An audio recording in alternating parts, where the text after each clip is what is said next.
What's going on, everyone? It's Nina Infinity. Welcome to my channel on this Sunday. This is going to be a review of the movie The Old Way, starring Nicolas Cage. And I have with me today my amazing panel. We've got Sporkin' News Podcast here. What's going on, Scott? Not much. What is going on with everybody out there? Thank you for having me. Hi. Tell everyone where they can find you before we get started. You can find me demonetized on YouTube, and you can also find me on Rumble. You can find me on all the other things, the Insta, the Twit, the Odyssey. I don't know how to say these. I got a link tree. I'll let you guys get that in the chat. You have to send me your link tree next. Yeah, I'm pretty dope. Because oh my God. I'm pretty hip with the kids now. You're such a dork. I did put your YouTube, your Rumble, and I think Twitter in the description. That's pretty much what I use. Go. So there you go. And of course your demonetized YouTube channel. My demonetized YouTube channel. Thank you for everybody being there. That's great. You never know. You could maybe one day come back. Strike 3 times. I've tried to reapply 3 times, and this time they say too many of my videos are too much alike, and people wouldn't like that. Oh, and I read it from articles and wait, but everything we all do. Yeah. Yep. Yeah. But I thought they encouraged repetition because that's Bleh? what you Don't they tell you to like pick one alley and stick with it? Well, not anymore, baby. They said I'm too close. My videos are too much alike because I talk about the same topics. What? I talk about so many different things. Yeah, but how is that like warranted for demonetization? That's not a rule. Oh no, that was something else. What I'm saying is getting remonetized. Everything everybody does in our fellowship, if they get demonetized, they most likely will find it hard to get remonetized because everything we do, they were like, okay, they read from articles, they talk about the same topics. Okay, make that a rule. They can't do that anymore. I really believe that. Here's a way to get around that.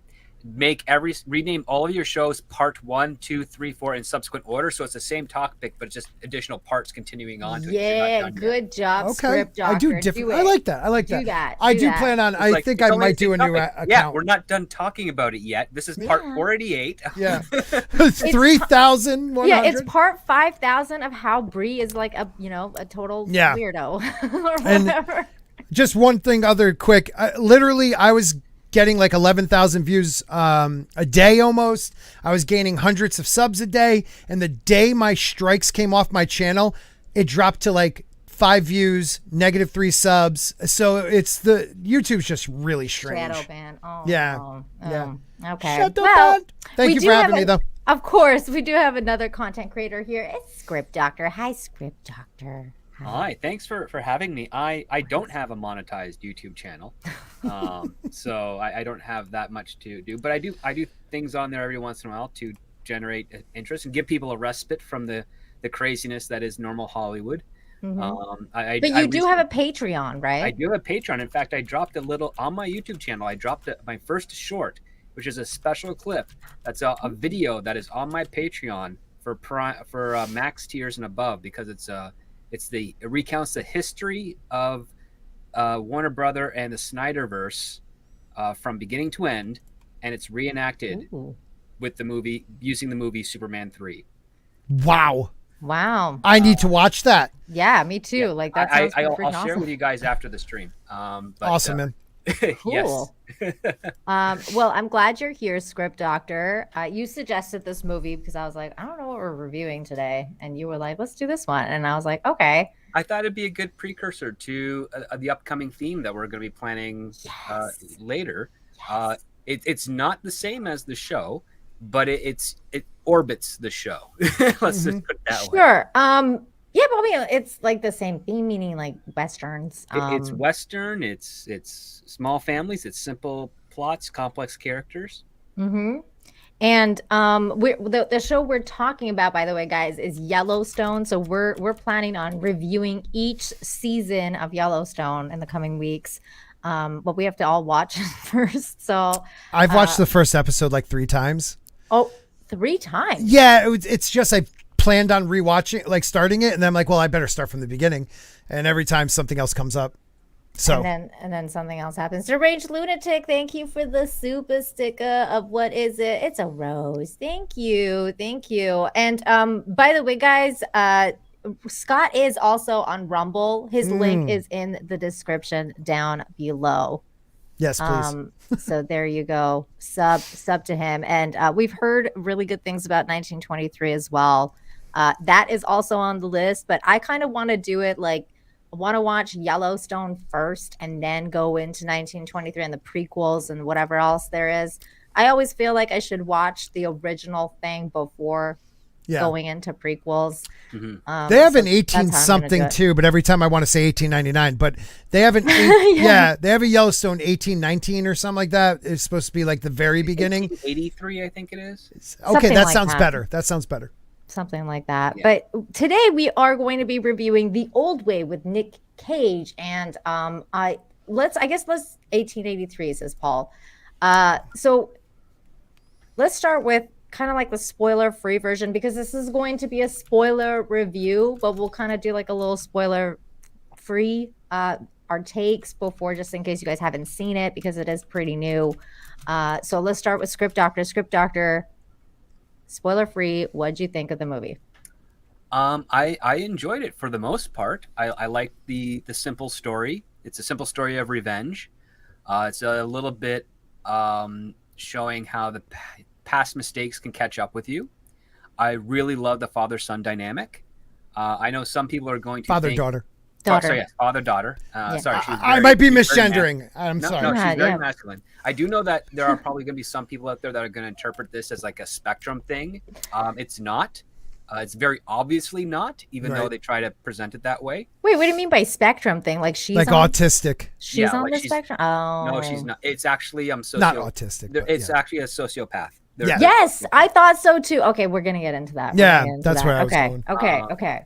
And yeah, I really like that relationship. I like how everything does wrap up tightly at the end, and I like the fact that it shows how even a bad man can be redeemed. Yeah, with love and kindness and all that type of stuff. So I of those abstract things, those all that kind of stuff. Yeah, I enjoyed it. I enjoyed it a bit. I also liked the lessons that the father was teaching his daughter on the way, because they actually came into play. Yep. Yeah, that was kind of cool. What about you, Scott? Spoiler free. What'd you think? I enjoyed it. It's not a great movie. But it's one of the movies I liked most with Nicolas Cage in. Because I'm not the biggest Cage fan, but yet I don't know. He's twisted, and I do like that about him. Fascinating. He is. He's a fascinating actor too. He doesn't age, man. I'm telling you. Right. We'll find out in Renfield. But no, he's very. It's interesting. It wasn't until like the end, and I won't spoil, but when they're at the end in a town, the girl goes into a shop where you see her acting chops start really coming out. Yeah. And I thought she was talented. She was in like Black Widow. She's been in a couple other movies. She was in Black Widow? Yeah, she was like a younger version of somebody. Okay. But it was really good. Not great, but really good. I enjoyed it. I liked the lessons again. I liked the lessons learned. I thought they were more not psychopath, but like sociopaths. I thought they had that break where they had to learn feelings from others and just kind of mimic. So I enjoyed it completely. And even the bad guy crew, I loved, because you got one guy from Parker Lewis Can't Lose. You got Clint Howard, and the main guy really was good, even though I don't really know him in a lot of things. I don't know him in anything. He was pretty. I liked him too. I think the performances were really good. Yeah. And it was kind of surprising in a way, because you definitely, well, at least I did. I felt for the antagonist. Like I was like, this is like one of those things. You get it. Yeah. You understand why. Yes. You understand the motivation, but you don't agree with the tactics. And that's the difference between a sympathetic villain and an empathetic villain. Like exactly. Like Thanos. Exactly. Kind of. You know what's so weird is you say Thanos, and I'm rewatching the MCU right now, like the golden era of the MCU. And it's just like, man, they had such good characters, but besides the point. Right. You just brought up Thanos, and I was like, this is so good. He was such a good villain. He was one. Well, that first one, he was one of the best. Before you tell that, I was about to say the same exact thing, Theo. Like The Unforgiven. There's so many movies that there were moments from those movies. The one with Haley Stein, the girl Hawkeye, the new Hawkeye. Like she's I don't know which one. Yeah, that girl, her. And she's in with Jeff Bridges. Like there's so many like other movies that this reminds me like pieces of that they kind of put together, but they did it in a really good way where it wasn't like ripping off. It was like an homage. There were two tropes to it that I felt were kind of overplayed, but we'll get to that. Okay. Yes. I want to get into this. Like this is going to be a fascinating conversation. Theo, thank you so much for the $50. That is so generous of you. It says, I hope this is good. I thought it was. I thought it was decent. Yeah. I'm dying for a good Western. Something in the spirit of Unforgiven would be amazing. Now, here's the thing, Theo. I don't know if you seen my review or maybe you've seen it already, but the one thing that I can suggest that is on Netflix that I freaking love, and I kind of now like hold all new Westerns up to it, so including Yellowstone, like when we're watching it, I'm going to be holding it up to this, like that's my measure right now, is the series, the Western series. Oh my god, I'm forgetting, like I just literally spaced out on the name. On Netflix With the women in the town. Oh my god. Godsend. No. God. Oh, yeah. Shit. God something. Sugar? No. Oh my god. No, I'm saying sugar instead of literally, shit. Literally, it was on the tip of my tongue and it went away. I'll find it because I know what you're talking about. Godsend? No. Godless. It was Godless. Yes. Godless. So good. Really? So good. I can't recommend it enough. It is like, for me, it's like at least like an 8 or 9. Like it's really, really up there. Because it's only like 10 episodes, 8 or 9 episodes.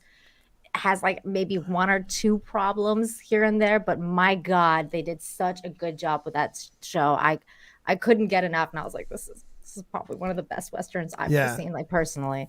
I just liked it so much. Would you guys agree with, for Theo, like Unforgiven is in a league of its own.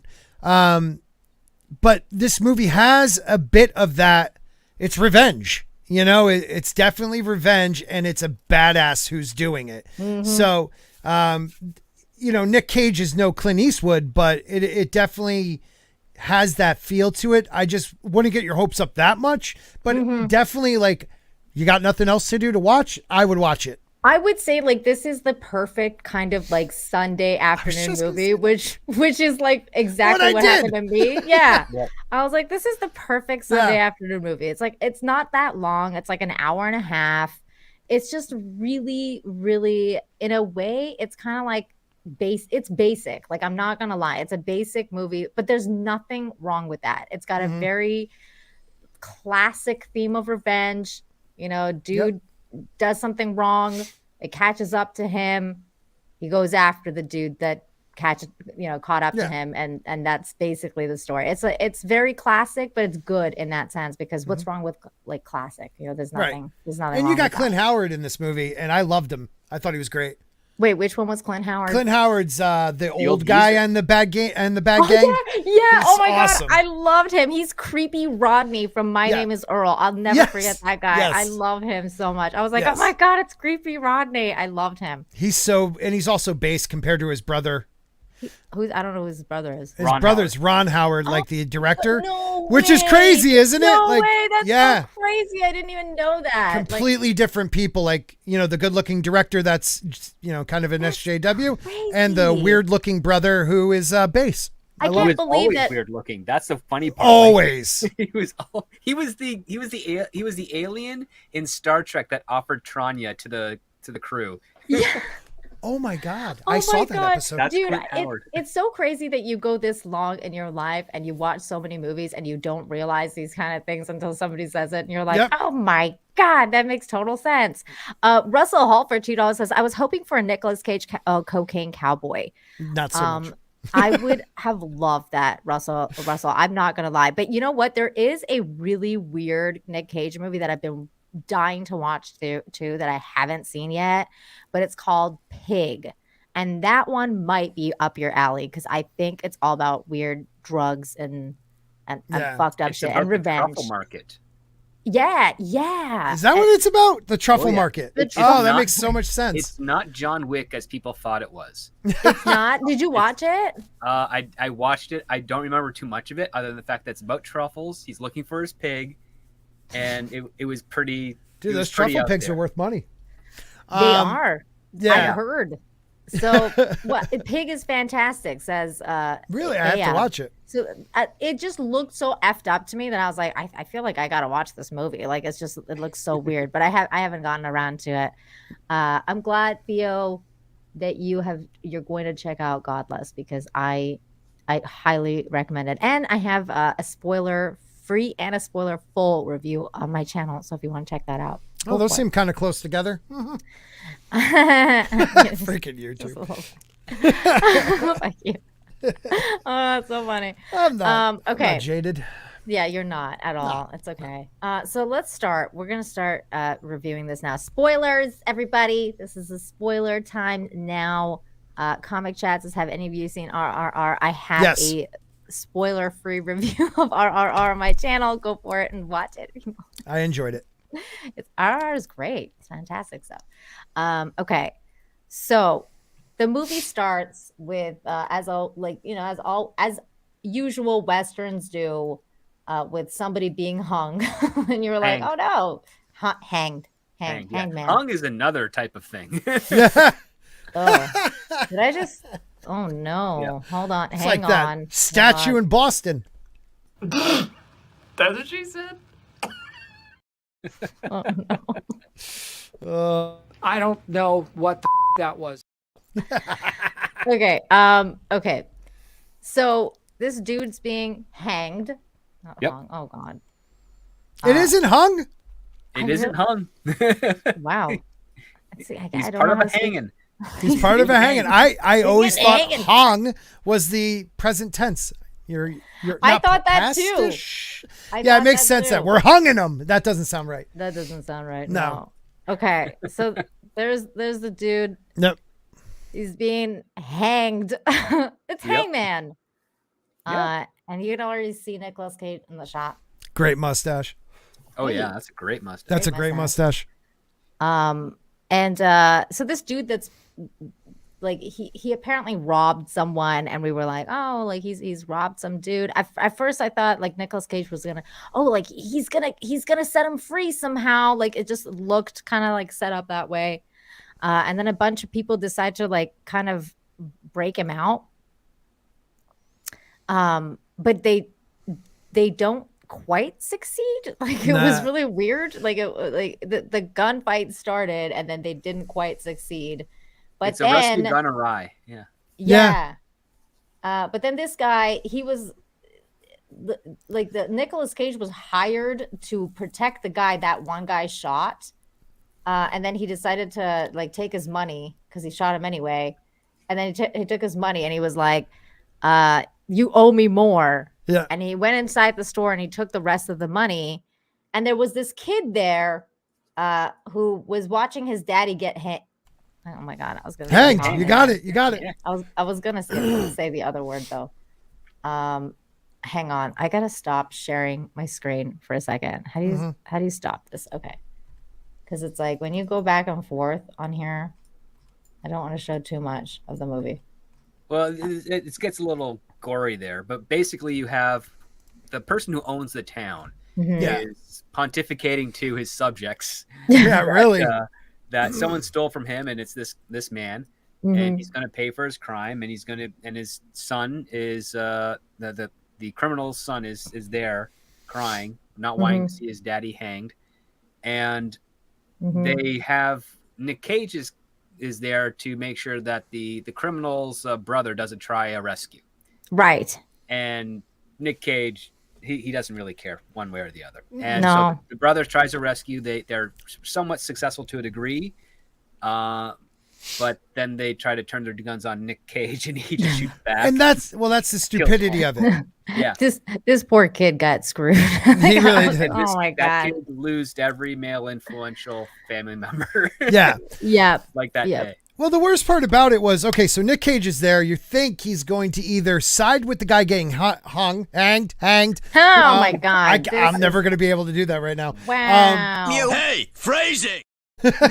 So he's getting hanged. And so he's either going to side with him or the sheriff / mayor / some guy who owns the town, who, again, pontificating is the perfect word about peasants and working his way up or something like that. Whatever. And how God has given him this power. Right. Yeah. So the shootout begins, and like the only time Nick Cage shoots somebody if they're about to shoot, like they're aiming at him. Other than that, he didn't shoot at anybody. Right. No. And then once his boss gets shot and he's going to die, he did the thing you said, take the money, went in, grabbed the money, went out, and the guy gets saved. But his brother, in the attempt to save him, was shot because he pulled a gun on, again, Nick Cage. Mm-hmm. Briggs is his name. And then when he's finally off and his rope's out and he has his son, and you would think, you know what, let's, we're good. I'm alive. Mm-hmm. He grabs the shotgun that is from his dead brother and goes, "You killed my brother." And Briggs shoots him in the forehead and then stares at the kid with the gun like he's going to shoot him, and then decides not to. Yeah, that was the interesting part, right? Yeah. Because I was screaming out. I was like, when that happened, I was like, shoot the kid, the kid. He's gonna come after you if you don't shoot the kid. Like when you're committing that kind of when you're doing that, just be committed, man. Like take them all out. Like I don't know why he didn't do it. Well, I guess he wasn't that crazy. I guess he didn't want to kill a kid. Well, no, it was all business. That's what it was. And he was like, you know what? He only shot people that were shooting at him.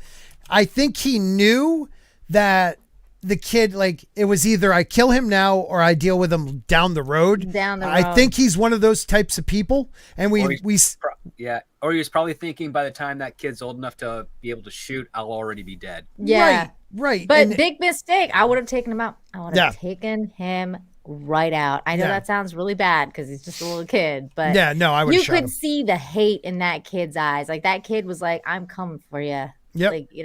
And just real quick, we got George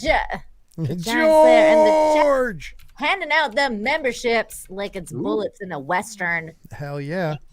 Thank you, George. You're an amazing person, and I love you, and we miss you, George. I hope to see you soon. Yeah. And we got Deranged Lunatic for $1.99 says they said you was hug. This day was right. Oh my God. I think you meant hung. Oh no. Or huge. Huge.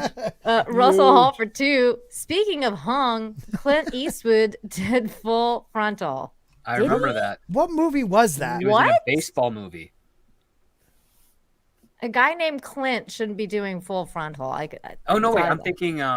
That's wrong. Kevin Costner did that in a. And Bull Durham. No, not Bull Durham. And also another movie as well. Clint Howard. I did not know that. I didn't want to know that. Wow. Oh, he said they're saying Clint Howard. Okay, not Eastwood. Okay, no, Clint Howard did Full Frontal. Clint Howard. Yeah. Clint Howard. Who the f is Clint Howard? Again, it's the old guy. We just had a long conversation about this. Oh my God. Ron Howard's brother.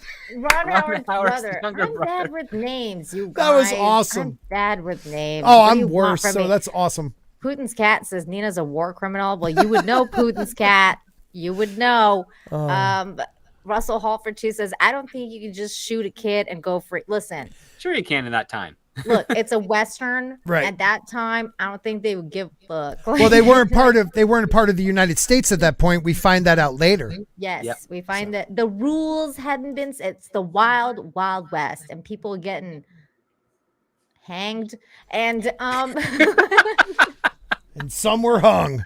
Oh my God, some were hung. Yeah. But yeah, so I don't know. At that point, I'm just like, no witnesses, man. You don't leave any witnesses. Like, if you're gonna start taking out whole families, just take the freaking full family out. Like, they're gonna come back to haunt you, as all Westerns have taught us.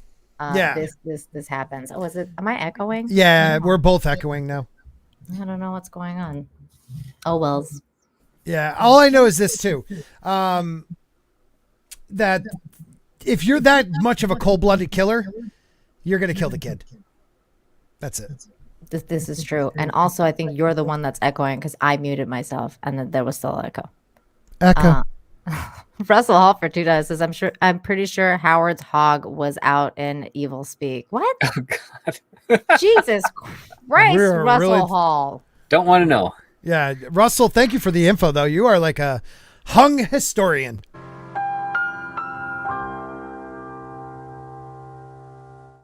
That was perfectly timed. That was perfect. That was perfect.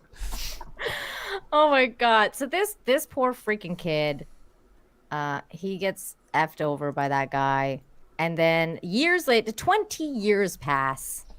Of course, 20 years pass. And then this dude is now married with a wife. He's the 12-year-old daughter. Yeah. Yep. And okay, let me ask you guys this. What did you guys think of the wife? Because my husband was like, that wife's ugly. Oh, no. I was like, what? No. She has that. I don't know. I think she's fine. I thought she was really pretty, but he was like, she's ugly. And I was like, what? I thought she was pretty. I don't know. Maybe it's her hair. I don't know. I thought she was all right. Yeah, I find her to be all right. I liked her attitude. Man, 20 years her senior. Yeah. That's true. But yeah, so she was all like, you gotta walk our daughter to school today because I can't do it. Wait, what did she say? She can't do it? She can't the winds were up. The winds are up and she's finishing the laundry. Yeah. Oh, that's right. Yeah. Like a good woman should. She was just doing the laundry and Amen. And you know, it's one of those things too. I liked her attitude through the whole thing, like from her part of this movie. Like she had spunk. It's good. She did, and I liked the way that Cage interacted with her because you could tell that there was something else going on with them, and I liked later on what that reveal is. Right. Wait, what do you mean there was something else going on? I didn't know. Because he behaved so much differently than he did in the town in the opening. Right. Like, oh, okay. He was behaving as if he was like a broken man. Yeah. He was trying to reconcile with something. That's how his attitude was. I also took it as somebody who that is his one force of good. And the one person he will listen to. And when he said, like at first, when you need to walk your daughter, you could tell there was no connection with the girl. You know what I mean? But because of the wife, there's a connection. But without her, is there a connection?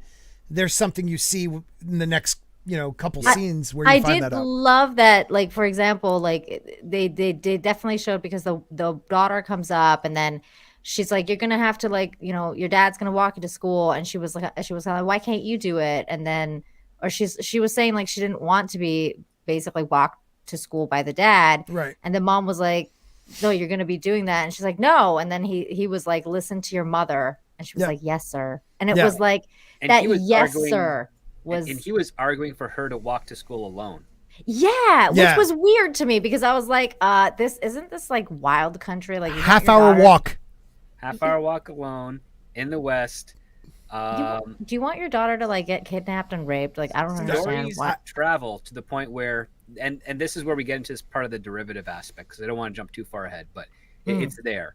But I did like the fact that the wife is literally doing this because she's trying to get more of a connection between her husband and her daughter. Right. Mm-hmm. And I saw that too. The scary part is like my wife will say something to my daughter and I will turn and snap kind of like that to my oldest and she will be like, yes, sir. And I was like, oh my God, I'm a terrible father. So I went up afterwards. I gave her a huge hug. I'm like, what's up, kid?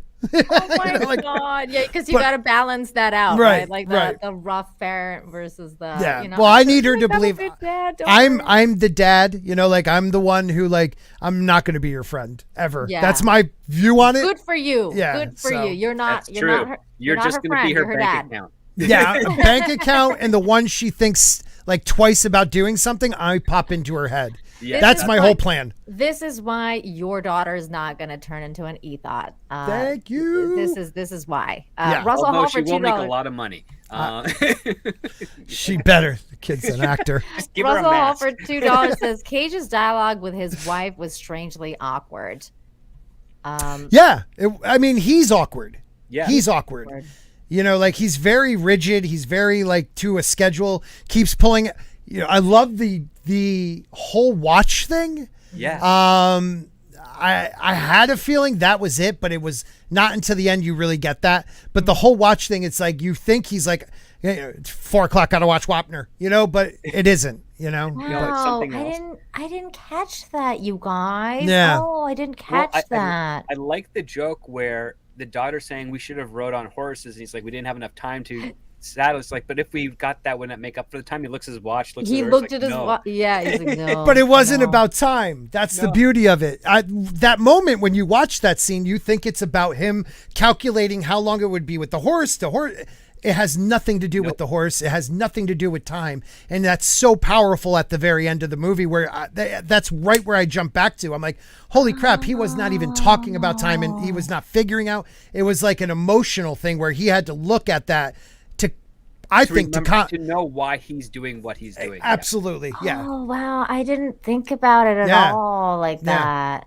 Oh, that's so interesting. Yeah, there's it changes it, right? Watch. Yeah. But it's got an interesting dynamic here because what we end up having is we have a young girl who's very observant. Yes. And is trying to, and is questioning things for personal advantage as well, because that's all she's doing. Because like as they walk through, on their way to town, they go to school, they find out, oh, the teacher is sick, there's no school today, so she ends up having to she is being told by the dad to go back home, and she's like, Mom doesn't want me walking alone. And so he reluctantly has her in the store with him while he runs the store that day. And it's his store.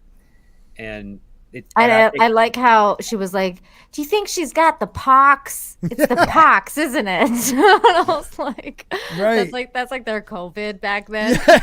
No, because the pox was real. Oh, my bad. Oh, I didn't mean that. Dude, you want to get my channel, man? I know, I'm so sorry. What are you doing, Scott? I did not mean that. It's all true. It's all true. Get vaccinated, everybody. Yeah, number 5. Damn it. Stay alive. Freaking Scott. I'm so bad. Russell Hall for $2 says Western towns were safer than modern cities. Well, a smaller population has smaller incidences. Well, maybe for boys. I don't know about for girls.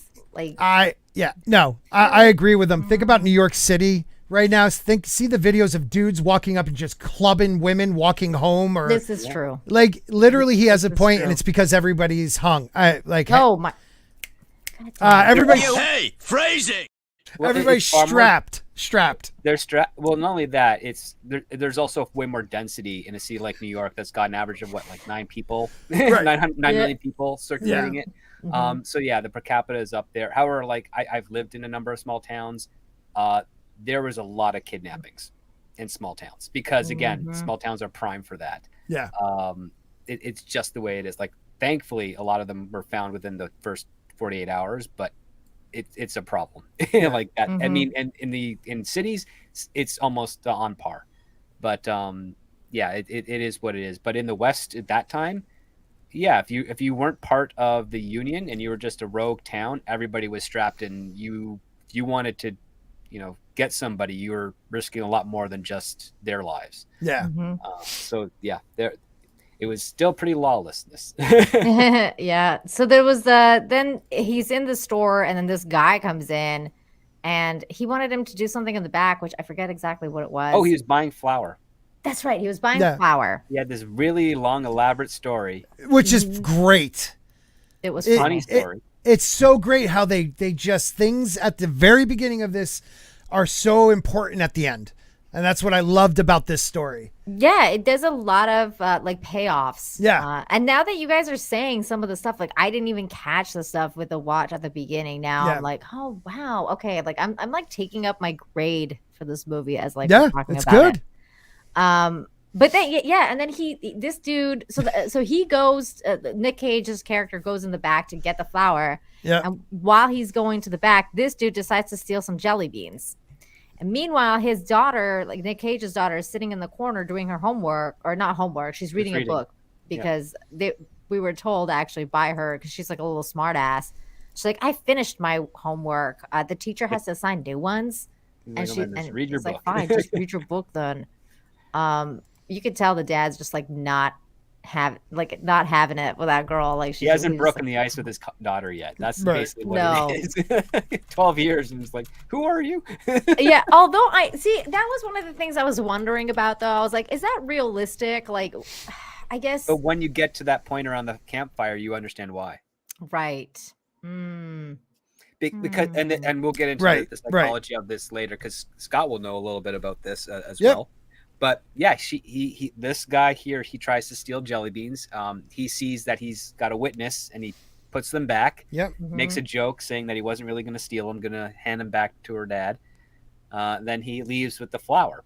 And then the daughter says, yeah, he attempted to steal jelly beans. Right. And he's like, well, right before he left too, he was like, please don't tell your dad. You know, that was so funny when he's like, please don't tell but your dad. Does. And he's like, okay. And then she's like, what's the problem? Like, her hands were dirty. So now she's cleaning the jelly beans with her egg. And it's so look at his hands. I know. Disgusting. I was like, dude. Yeah.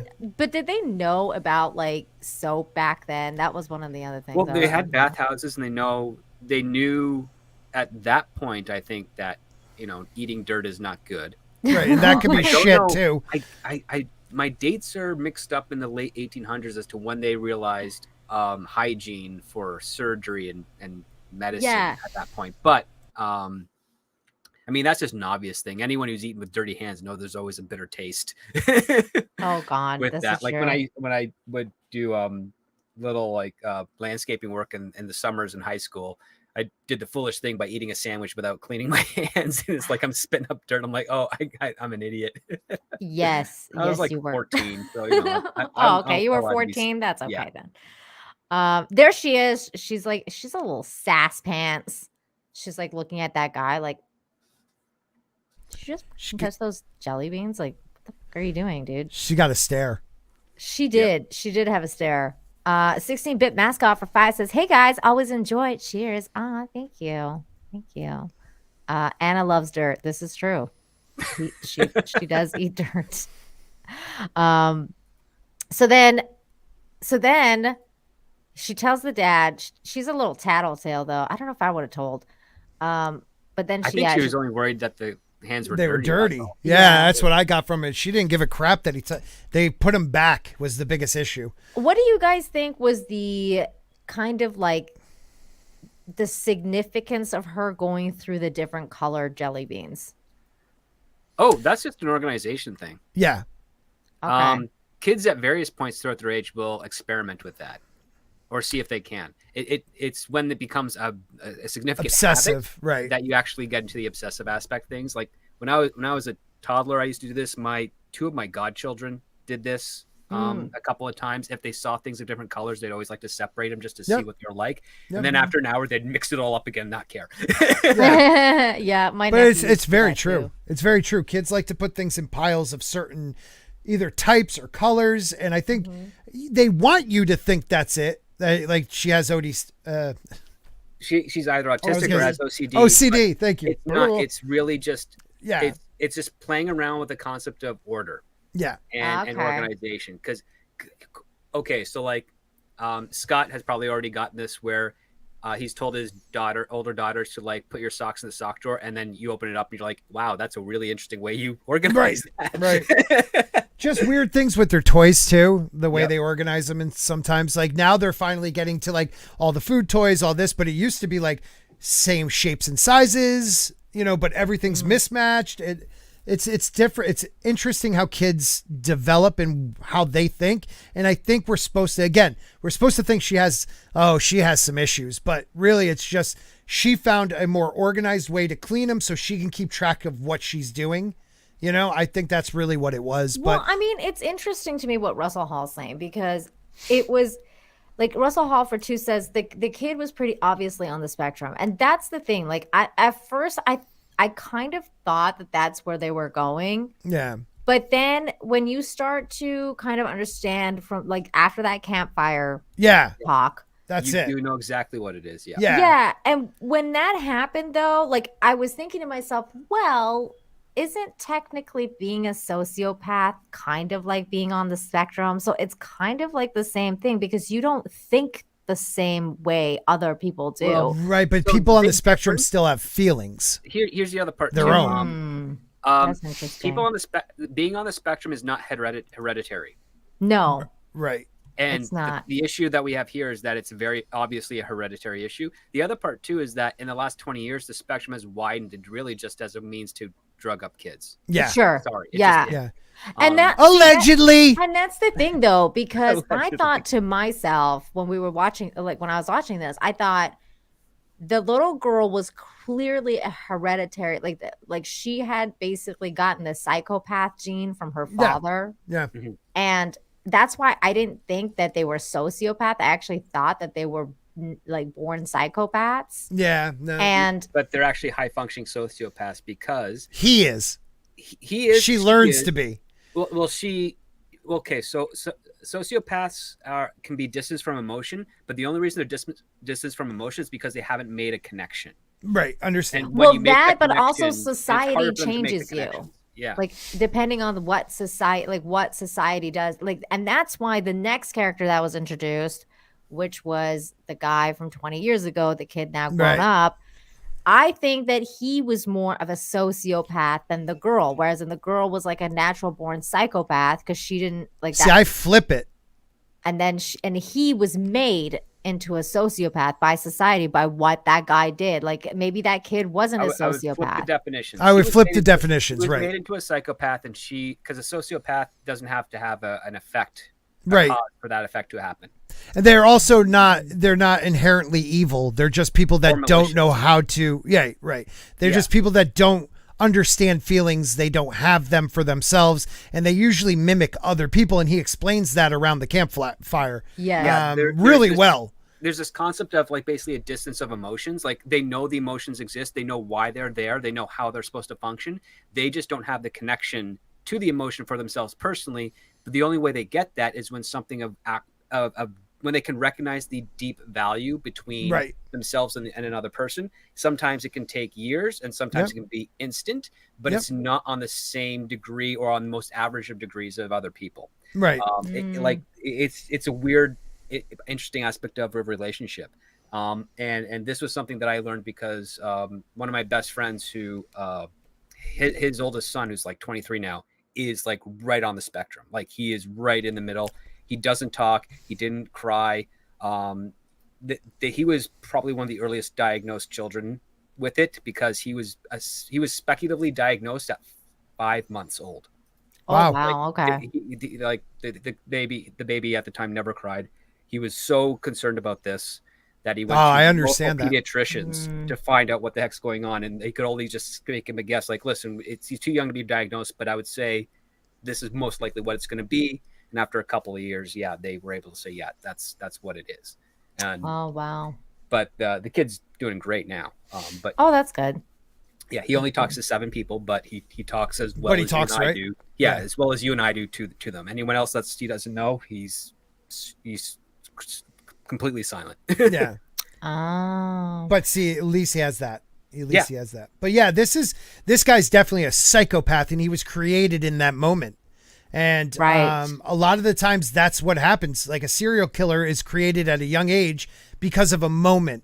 Like I thought Dexter did that in a weird but yet amazing way. The blood in the bathroom and all this stuff as a baby, a little too young, but it was like, maybe it wasn't. I don't know. In my mind it was, but maybe it isn't. It was imprinted on him.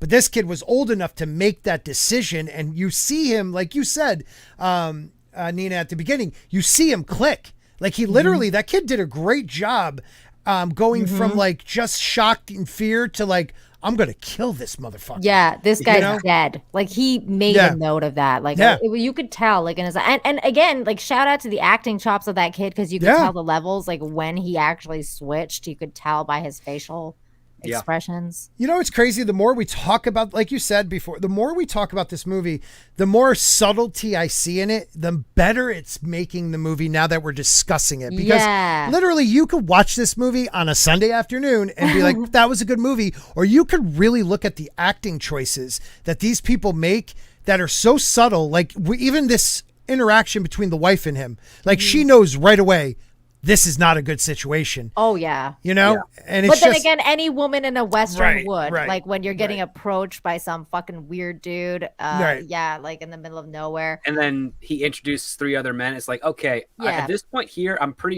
I mean, even at this time, especially if this state has just been formed and is part of the union. Yeah. And they also know stories travel because, again, people know some of the characters in this. Yeah. You would think by this point, it would be kind of common knowledge that, hey, if you're a woman and you're alone, you should have a pistol. Yeah. Thank you. Or a freaking dagger.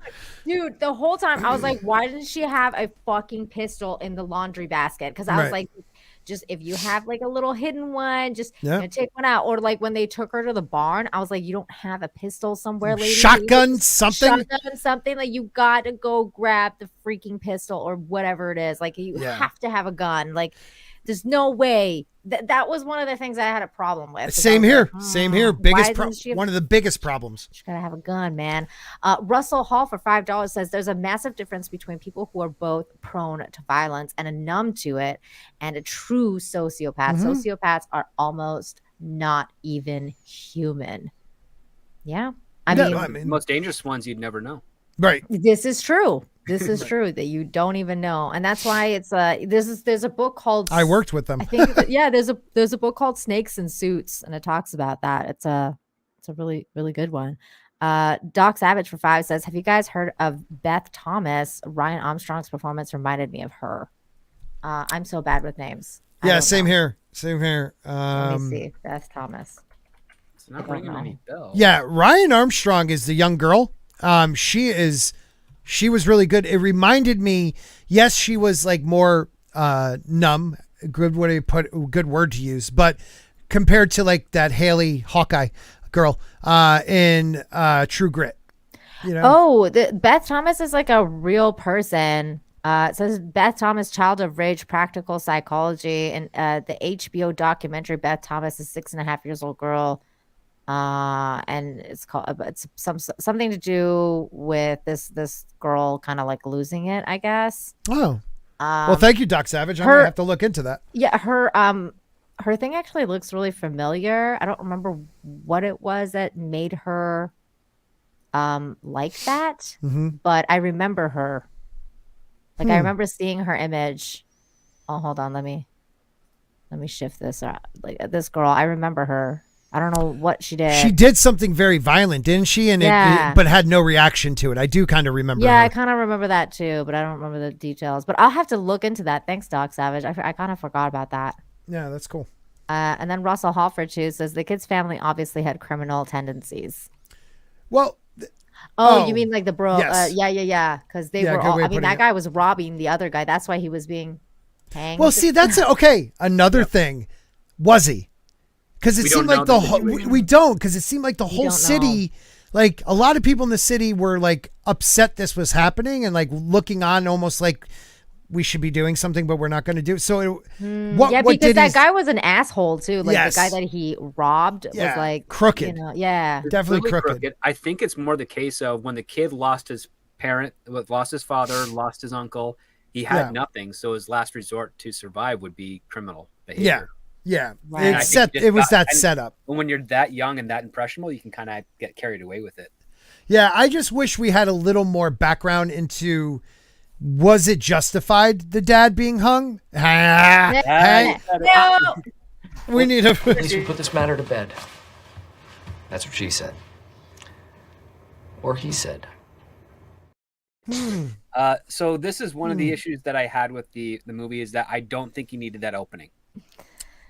Oh, you mean like the hanging? It gives you too much in a way. No, right? It's not even that gives you too much. It just means it just doesn't give me any information that is not already done in the movie more effectively. Understand. Because you have this not so much this mystery because it's clear immediately, but you have this relationship where you already know this guy.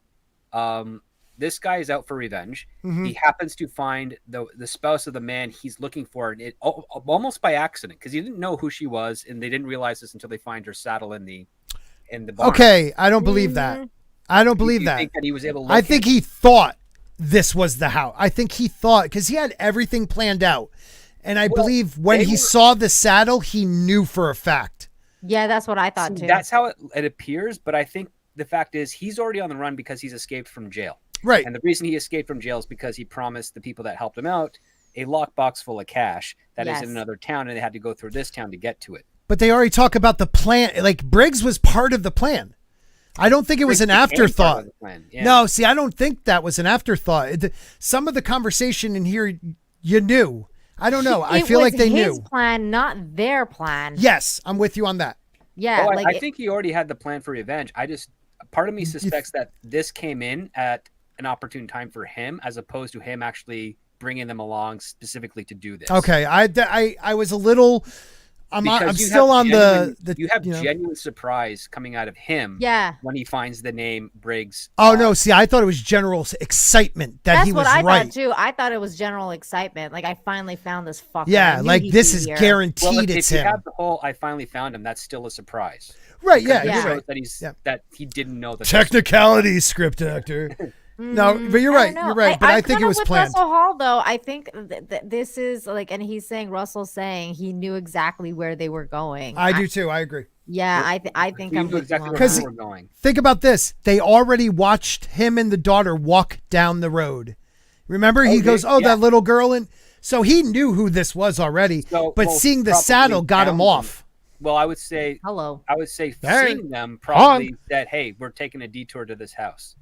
Yeah. Okay. Maybe. Because maybe that's correct. The money, like, again, you have to consider the fact that you have to work under the premise that if he was in jail and he hadn't known where he didn't know where this guy was prior to being in jail, that he would have already made his move prior.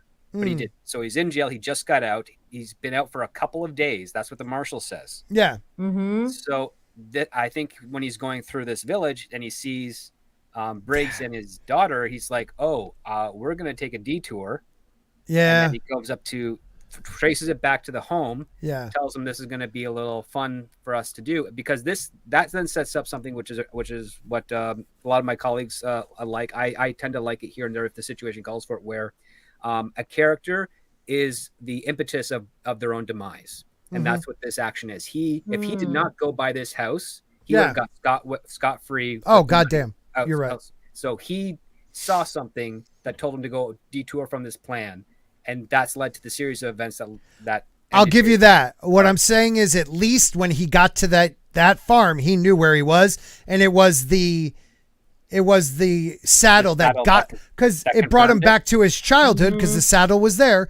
That confirmed it. But even though she already said, yes, that was my husband and my daughter, I just think seeing the saddle 20 years later, no gorgeous stash, he just had to verify it, and it confirmed it, like Russell said. It felt... I can believe into, yeah. Yeah, I agree with that, because it almost... I don't think that he was in jail plotting for however long he was in jail to go to this particular...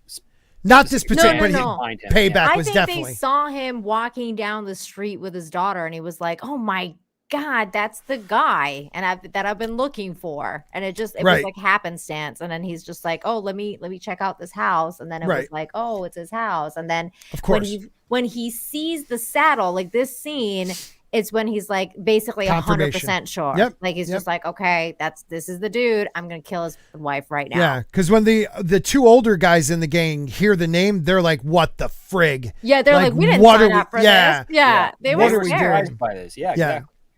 Yeah, and that's the thing too. Okay, so now here's the thing, because in Westerns usually it's really freaking graphic, and I was a little worried because I was like, oh, are they gonna like rape this woman? I know, that's what I was like. I was like, come on. Another derivative part occurring in these types of situations.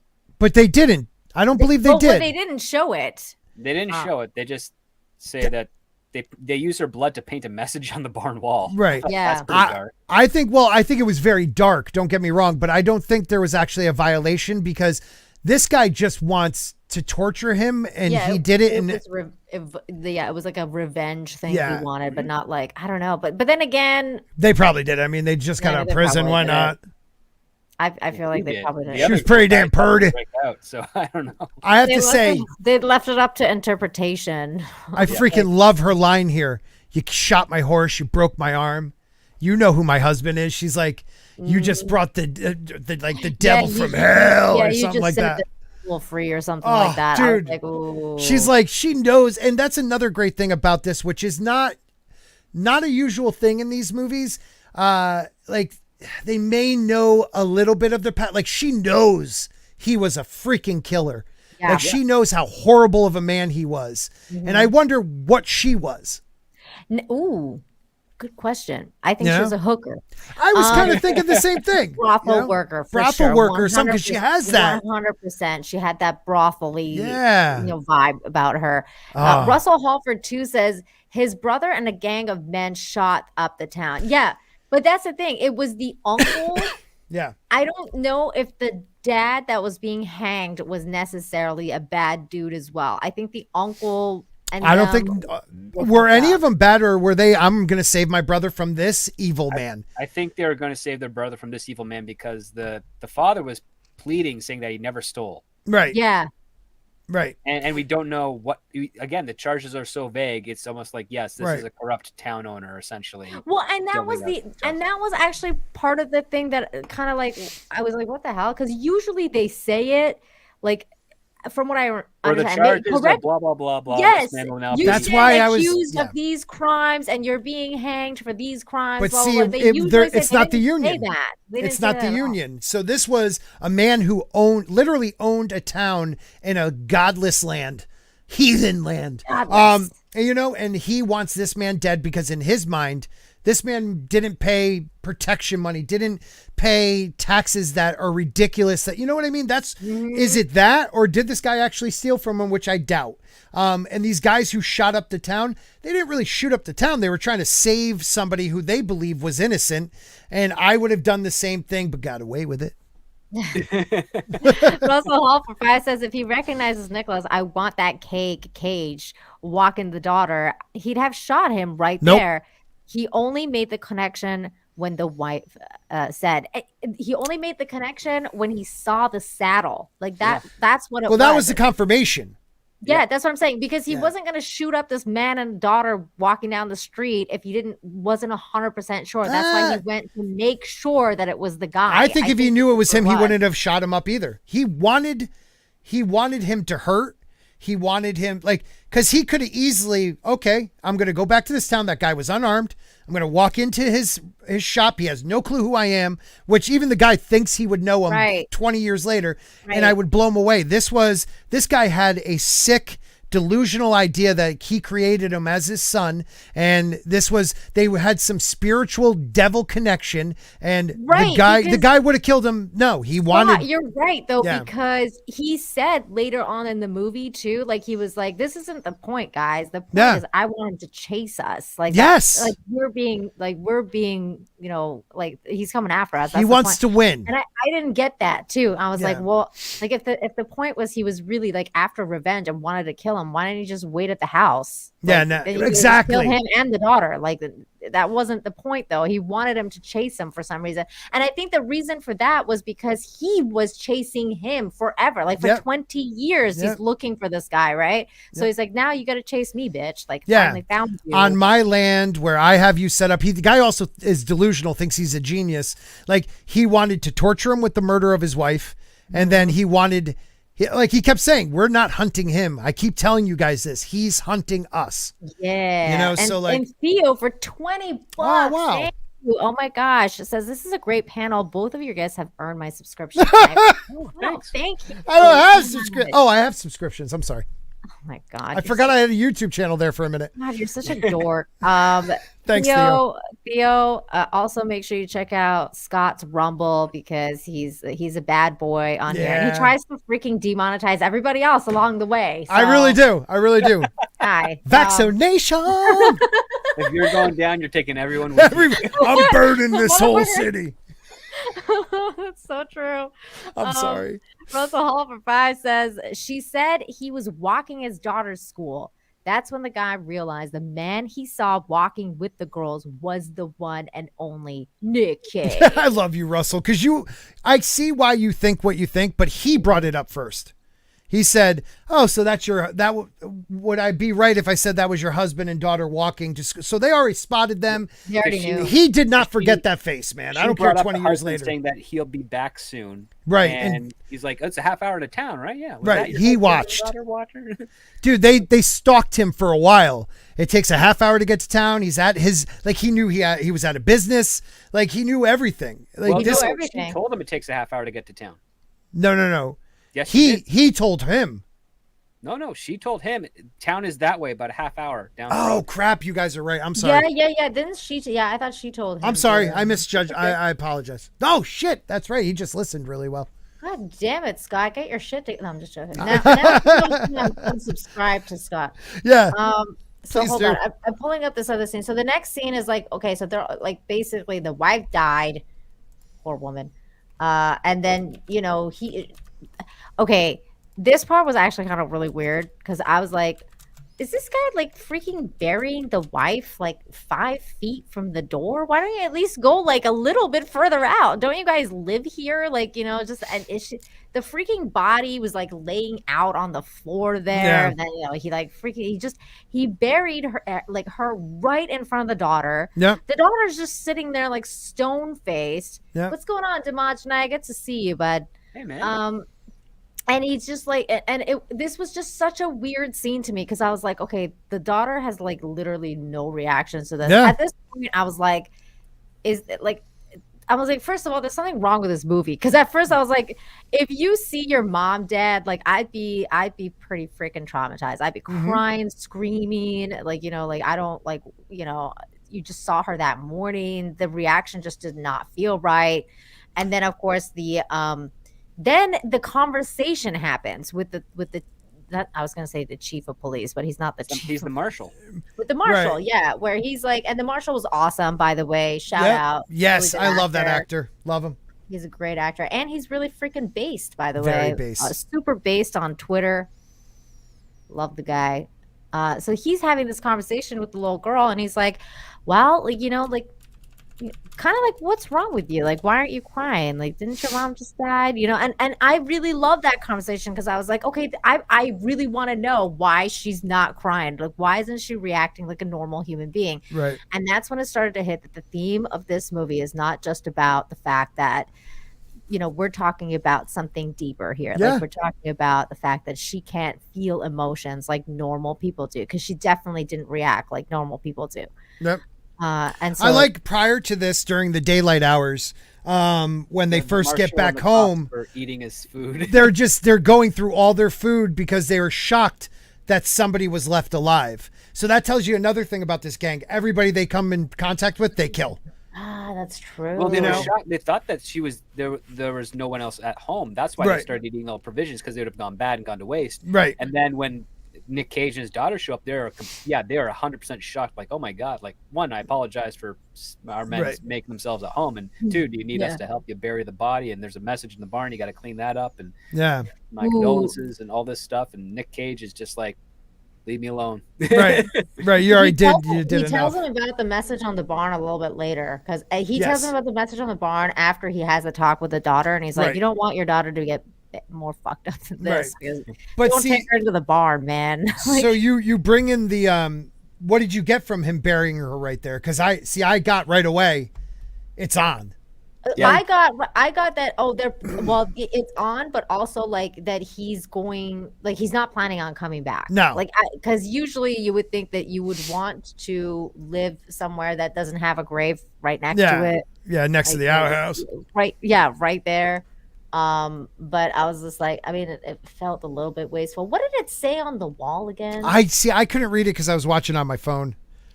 I think it said that thing that guy said in his ear, which was, I'm trying to pinpoint it. Hang on.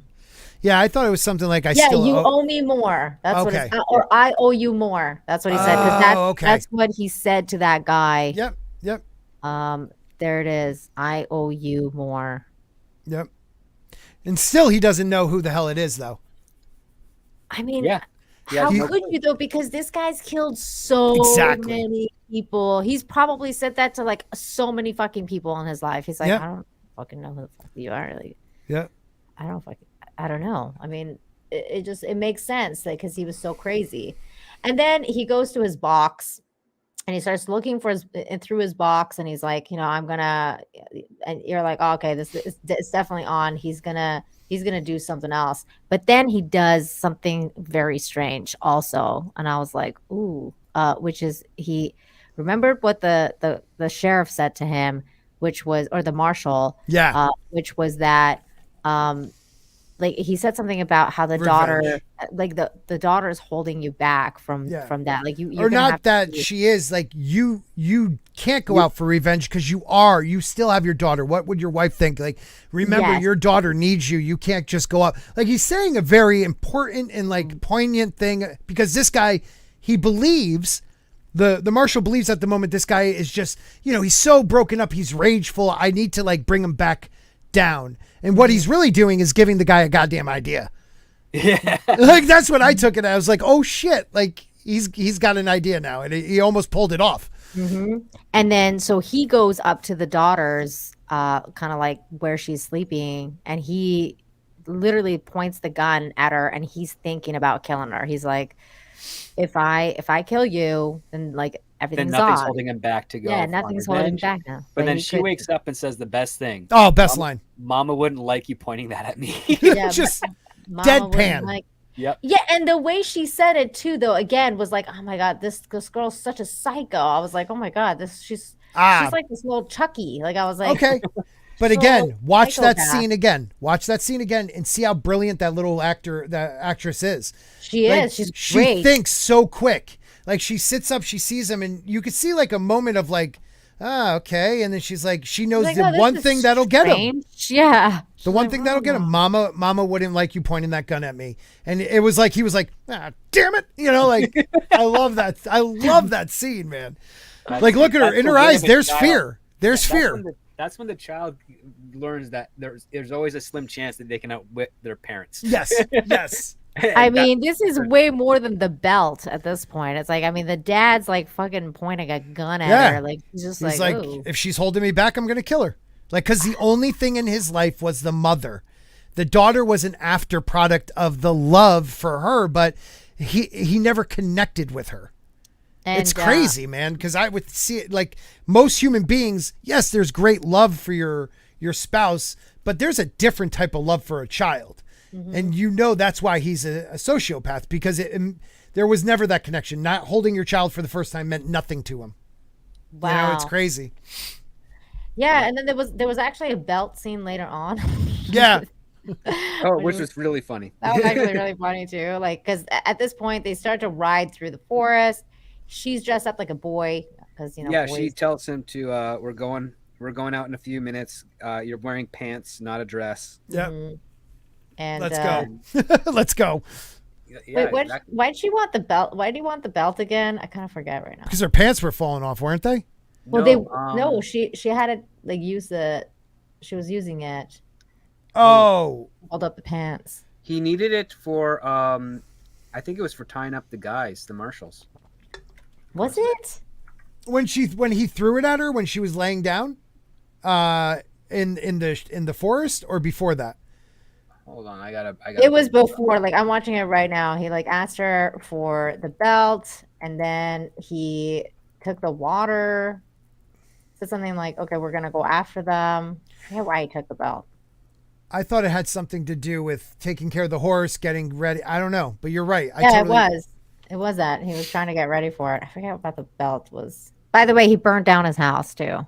Oh yeah, he burned down the house and the barn. I'm like, oh, that's some valuable real estate. He just didn't burn down the store, which was interesting. Right. That's a valid point. I never even thought of that. He left the store, even though like it would have been probably out of the way and it didn't have that dramatic, but like to burn down your past saying we're never coming back here. But yet he left the store. Maybe that's weird. Maybe he did think about that. I think one of the reasons that he didn't burn down the store, though, was because the store was in the town. So if he had burned down the town, or the store, the town would have burned down. I don't think he had beef. Do you think he cares?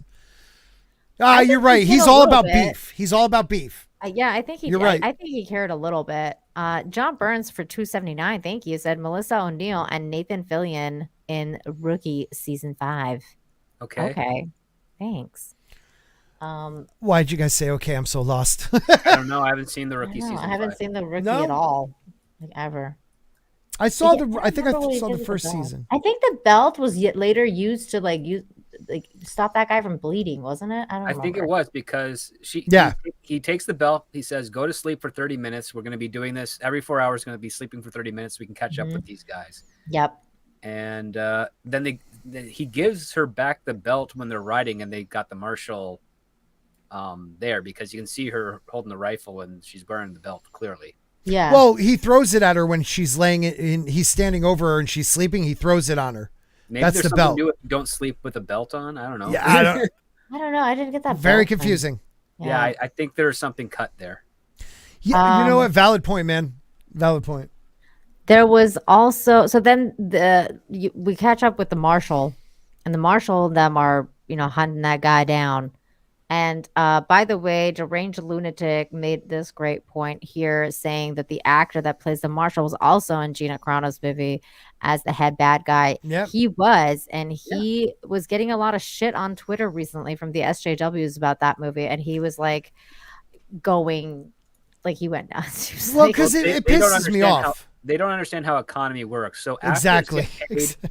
Get paid before the movie's released, and if they negotiate well, they get back end points on the film's gross. Yeah. The movie, the Daily Wire film, had one day in a theater as a promotional premiere, and then was rented off their website. Strictly off their website. And then this one here, he already got paid. Again, that's the other part too. People kind of misconstrue when it comes to actors. So technically, the audience does not pay the actor, ever. Right. A line of credit is taken out to pay for the production and the actors. The actors get paid for that. They do their job. They go on their way. If the thing is successful, that's as a result of the people that like it and become fans. And if it becomes a franchise, the fan involvement is used as leverage or collateral to get lines of credit to pay for future installments. But again, it doesn't go directly to the actors in the way that you think. Now, the convention circuit, that's a little bit different because the convention pays them to be there, plus they sell stuff, and that's fans money going directly to the talent's pockets. So that's very different. The majority of people didn't watch it in the theaters, that one day release, because I would like to see how much the Daily Wire made in subscriptions when that Gina Carano movie came out, because I know it went up. Compared. Oh yeah, it went up, not $800. And these people are morons because they see a headline, they're like, "That's the truth." They don't know shit. But this guy was going at the SJWs, which was great. Yeah. He's pretty based. And anyway, so there's Clint Howard. Yeah, there's Clint Howard. And so these two, they actually didn't do something right, because that guy told them, the leader of the group told them to go and set up like later on, or don't start shooting them yet or something until we're set up. Their timing was all off. Yeah, and they decided to start shooting anyway, so they kind of like messed up, and they were supposed to shoot the marshal first, and they didn't get the marshal at all. So they missed him. They missed them completely. So then there was a shootout, a big old, Western style shootout, and that was pretty cool. And then so a couple of them got hurt though. One of them was like squished under a horse. That was pretty painful. Yeah, one guy got his leg broken. Another one shot in the arm. A couple of the other guys were killed. Mm-hmm. Oh my God! And that was. Wait, was this before or after the campfire? Because this was before the campfire. Yeah. Okay, yeah, because earlier on, I remember he told him that you gotta cry or something to like stop this guy. Like he was the dad was telling the daughter. Yeah. And she was like, I don't know how to cry. And I was like, oh, that was so funny. Here's another thing like that we're being told. I don't know how to cry. Because usually, sociopaths and psychopaths or whatever, like they don't know how to cry. And he's just like, what do you mean you don't know how to cry? And she's like, I don't know how to cry. And he's just like, well, pretend to be a baby or something, or like pretend that you're like that guy that has a baby. And she's just like, Wah, wah. My baby, So- my baby. It My was very baby, my funny. My baby. baby, my baby. I Like, was just especially like, when the guy was like, "Baby, what the heck? You're a kid." So good. And then that's when Nick Cage just comes up with a gun right to his head. Like, "You're gonna get off this horse." Yeah. yeah, that was hilarious. Like if it went on even a little bit longer, it would have been like, wow, that was so cheesy. But it was like the perfect length where it was fun. It was funny. It Yeah. was Did what funny. it needed to. It was a distraction. Yeah. Like, that's all it needed. It wasn't very good, but it did the job. It did the job. But there was another funny moment in this scene here because they get to the people that they wanted to get to, and then so she's like, pointing the gun at this dude, and this dude's threatening her and being like, "I'm gonna blow your daughter's like brains out right over this valley," and she just kind of like steps on his leg and then takes the gun, and he starts crying, and she's like, "Oh, I'm gonna start crying like he him did." next time.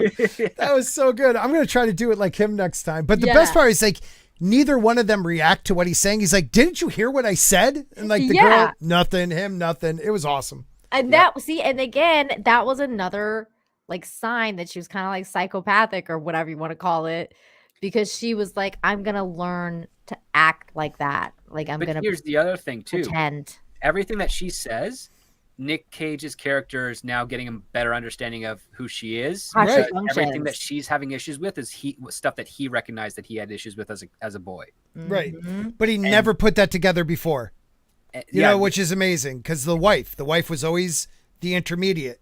Exactly. And the other part too is that because right after the scene is the campfire scene.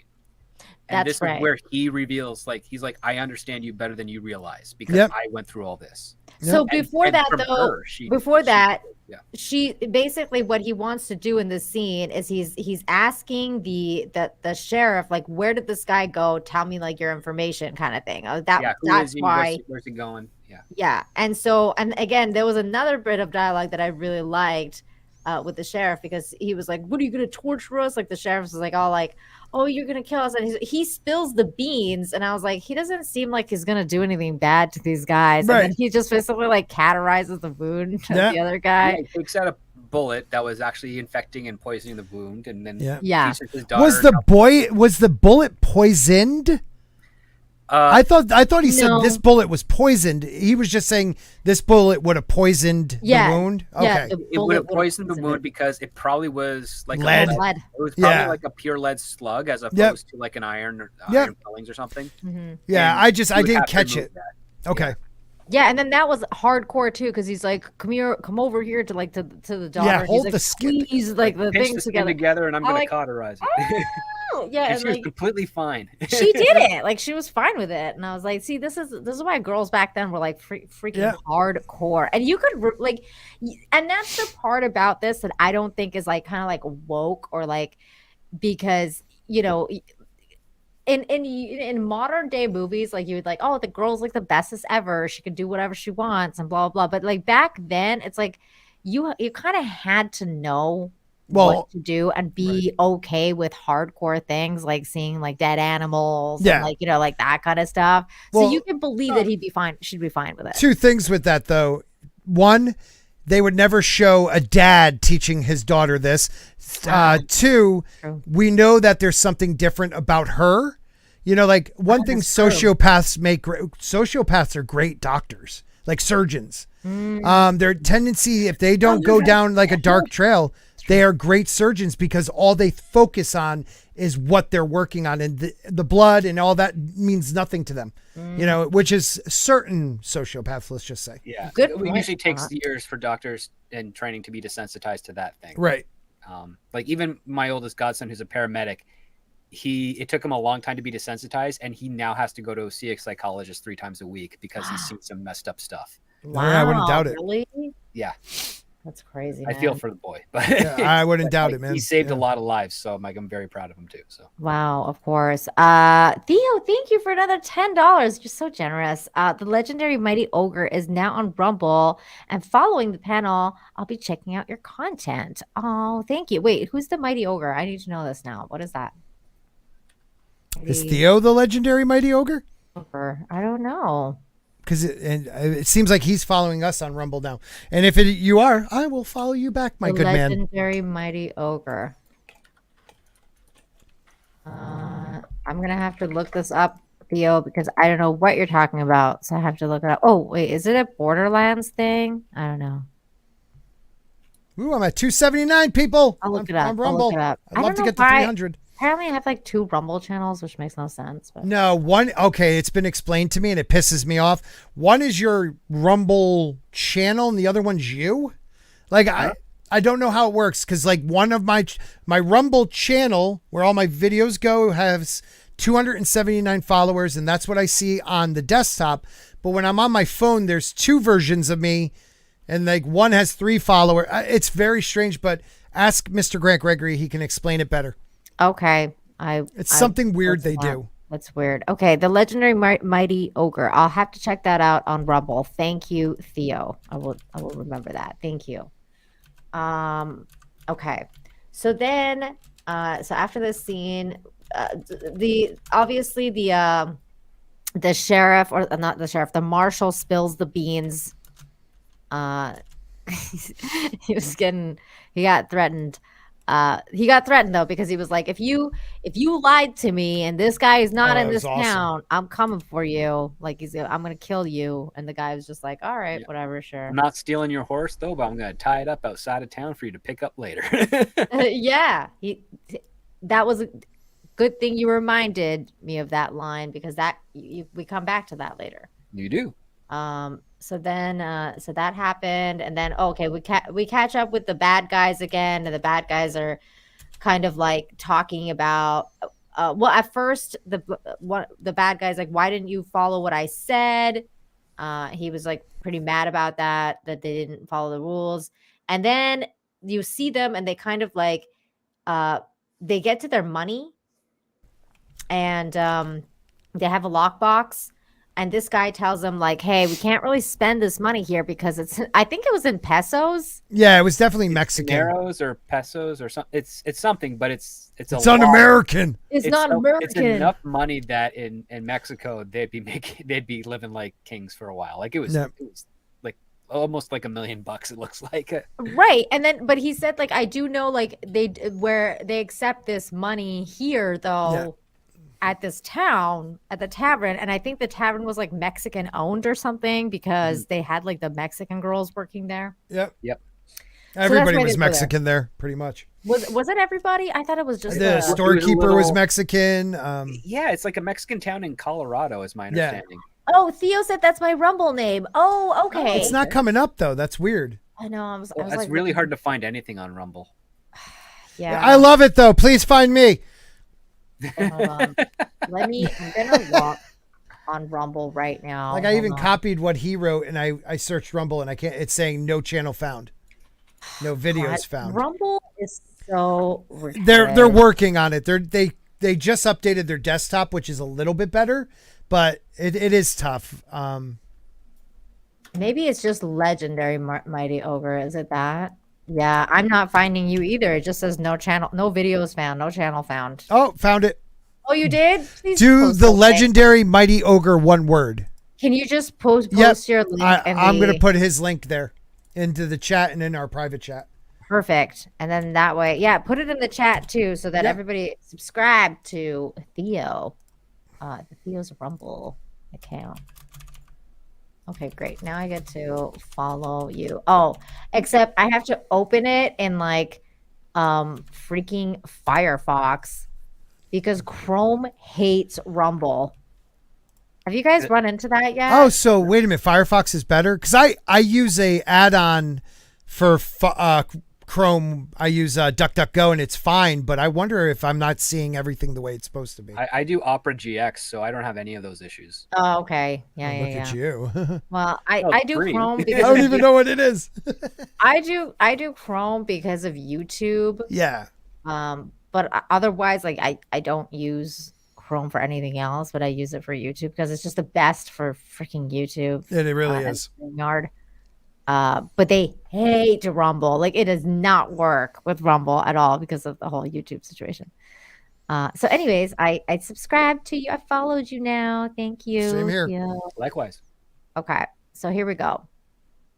So then they go to the town.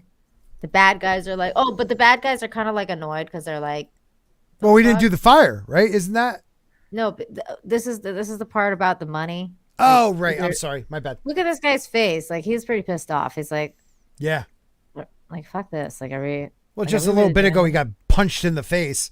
So that's also true. Yeah, so I think I was shocked he didn't react more, but I think that tells you how crazy the head guy is.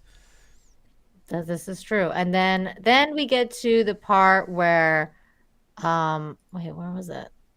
Where's this guy? No. Then the so the her and the father catch up, and then they're scouting the town at first, and then those guys go into the town, and they're like, "All right, we're just gonna chill here." I was gonna call him creepy Rodney, but they told basically like that other dude, what's his name again? Clint Howard. Yeah, they were like, go keep watch, and he's just like, okay, I'll be first watch, and they're like, but they're supposed to, he's like, you're gonna come get me after 4 hours, right? And they're like, yeah, we'll come get you after 4 hours. They don't go get him after 4 hours, and he falls asleep. And then poor guy, like the other guy, the leader, like breaks his finger, and he's like, the next time you fall asleep, you might want to pull on the finger, and that'll wake you up. Squeeze that finger, and then you'll remember me. Like, I was just like, oh no. But then we get to a really important part of the movie, probably the most important part of the movie, which was this conversation that they started to have about, everything that was going on. And he just kind of was like, he was asking her like, why don't you cry, and like, all the stuff like that. And she and then she would ask him kind of like the same questions, and like, how did you feel when mom died, and like blah blah blah. And he was telling her like, this is how you should have felt, but she didn't feel that. And then she was kind of saying like, I felt numb and blah blah blah, which was really weird too, because I was like, that is kind of a form of reaction as well. Like, it's not necessarily that she's a total like psychopath, like that's dead inside. Like, some people do react like that, like they don't know how to react to such a traumatic situation. Yeah, they could be in a weird form of shock, like, because Nick Cage in this thing, he talks about how he was a boy when his mother died and he didn't feel anything. Everybody cried at the funeral, he didn't, and that's when he realized he wasn't the same, and that's where he had to learn how to fake it and whatever. But as he got older, and then he met his mother. He's like, this is the first time, she was the reason I married her. She's the first person I ever met that made me feel something. And he's like, and she's like, what was it? And love? It's like, no, it was fear. And then it was that fear led to everything else, which is that she wouldn't love him, that she wouldn't marry him, that he wouldn't have the family.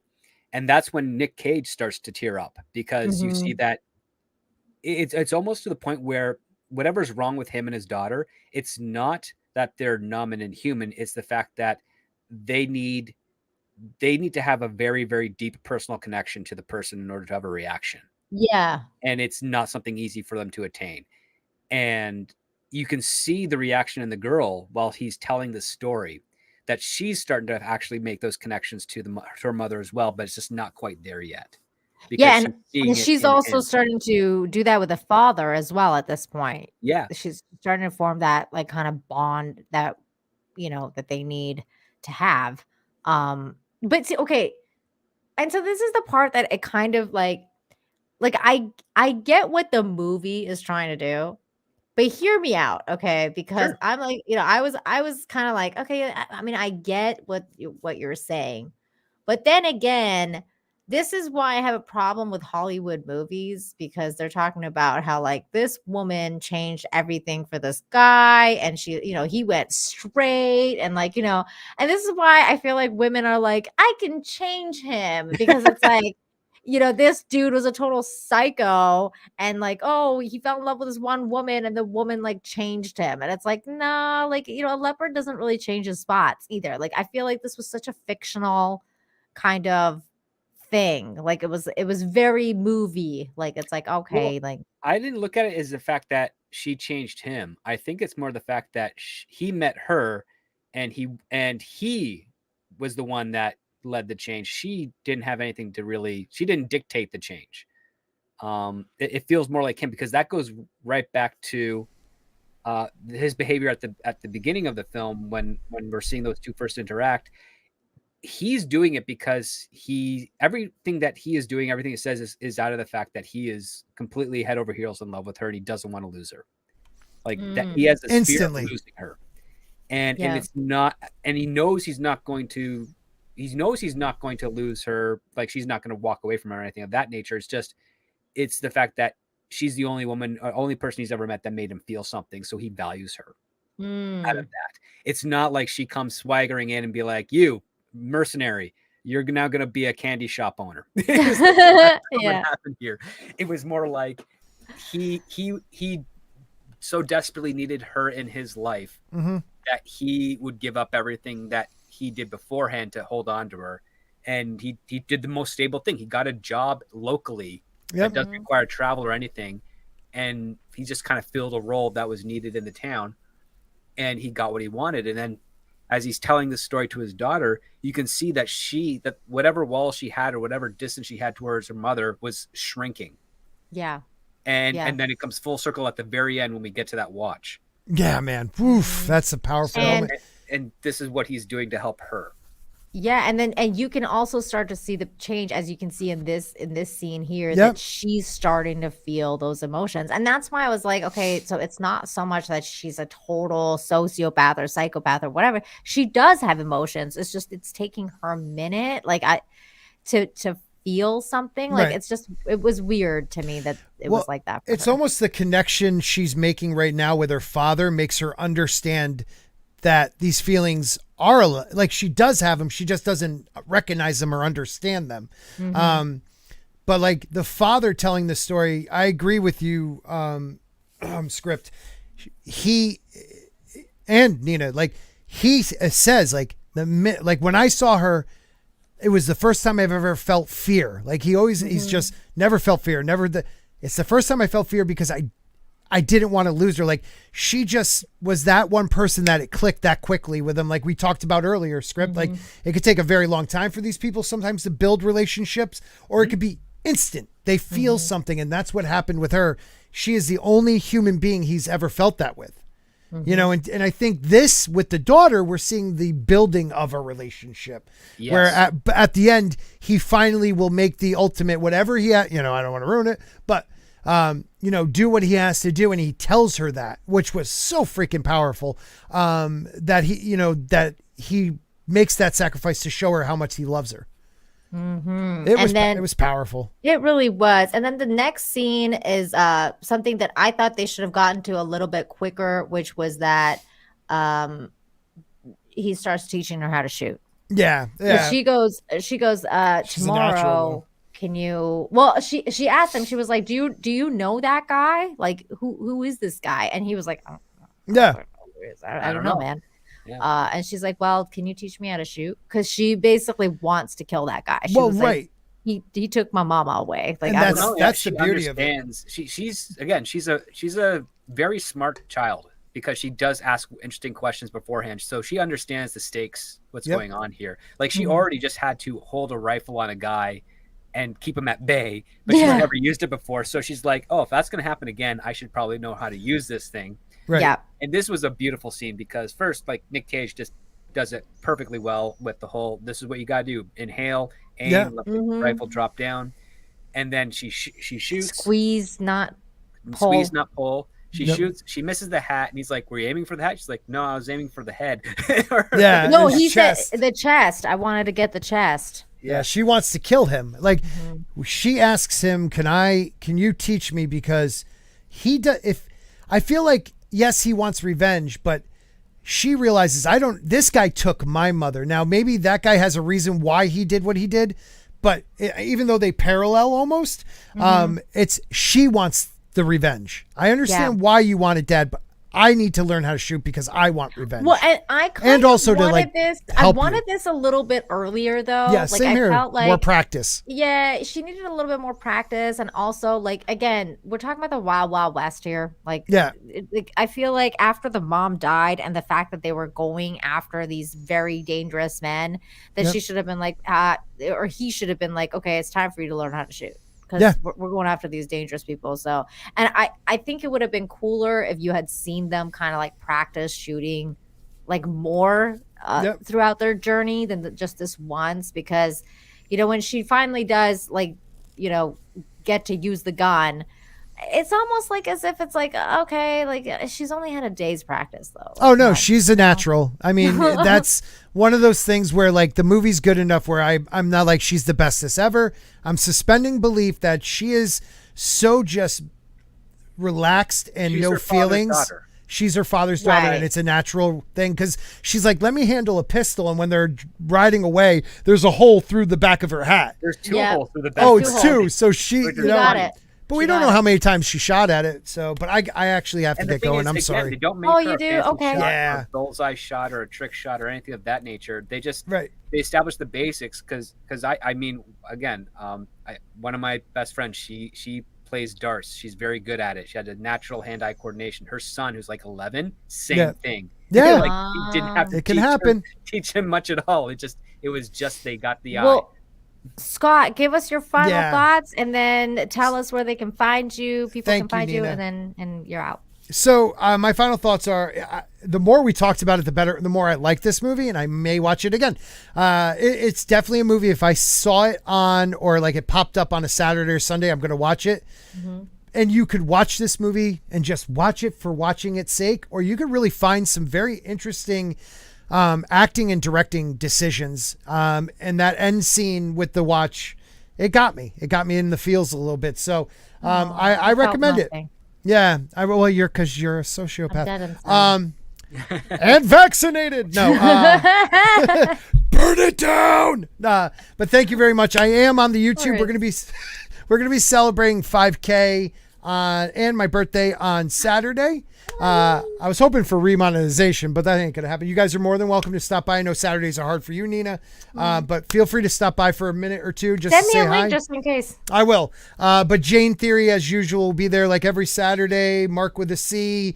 We're hoping for a couple other people to stop in, but they might have some prior engagements, or they're just lying to me. You son of a bitches. You know who you are. But yeah, the usual crew will be there too, and we'll have a lot of fun. I mean, it's shocking I hit 5K after they demonetized me, but let's hope I get monetized again. Those son of a bitches. And follow me on Rumble. Please follow me on Rumble. His link's in the description. YouTube, if you're listening, it'd be a great birthday present for Scott if he got me. Yeah. Sorry, I read articles. And happy early birthday, just in case I don't see you. Thank you, my friend. But do send. Actually, my birthday's next Sunday, so. Ooh, okay. Yeah, so I probably won't be here. But if I am, happy birthday to me. Yeah, I'll send you guys the link. I mean, you're in the chat anyways. I'll add you to our Saturday chat. I thought maybe you were, but I'll add you anyways. Wait, your birthday is next Sunday, like the 22nd? Yep. My birthday's on the 28th, Scott. What? What? January babies. January Aquarius. Aquarius. All right, guys. Thank you. I love you both. Scott. Bye. Later, man. Bye, Scott. So yeah, they in the movie, after they do their shooting, their training, they get to the town, and then she's all like, well, do you think that they'll recognize me? Because he's just like, you know, they might have people watching the town now. There's only one way to get in, and it's most likely a trap for him. They might not know her, so he's sending her in there as recon. Yeah, so she goes in as recon. That's exactly what it was.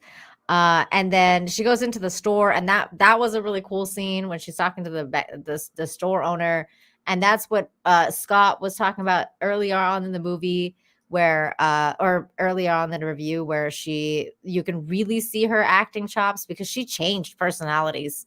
It was really fun. She recited the story that the guy with the dirty hands did. The dirty hands guy, yeah, and she told that story, and it was really, but it was funny though because she said it like really girly, like it's not the way that usually she would talk in the movie, and you're like, whoa, like she changed character, like she really is a good actress. Pulled it up, and you know, I mean, again, there was so much less distractions around 150 years ago that one person tells you a story, you can remember it verbatim.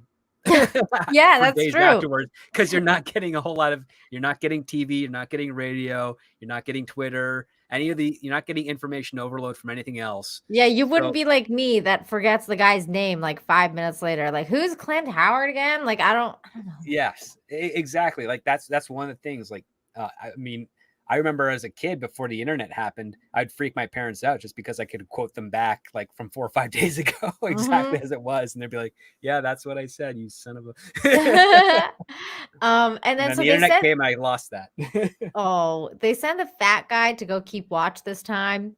And then they capture the little girl because she was there, and they saw her coming in, and of course they had seen her walk to the town with the father, so they recognized her and they grabbed her, and they go to the bar, the saloon, yeah, and they were like having a conversation with her, and this is like a really weird conversation. Well, not they, the dude was having a conversation with her, the main guy, dude, yeah. And he's telling her like, "You're like my kin," and I was like, "This guy's so weird. Like what is he talking about?" He's making an allegory.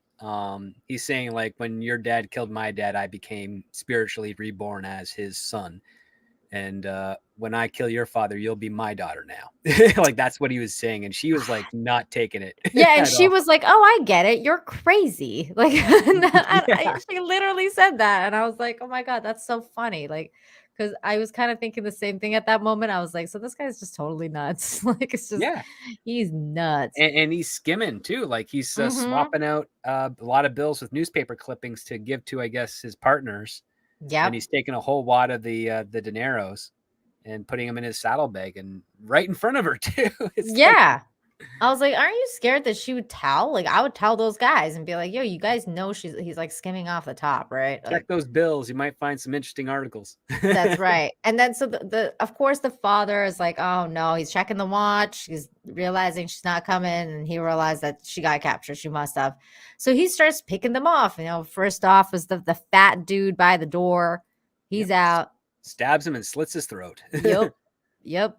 Like pretty classic stuff here, like in terms of basically taking out the bad guys.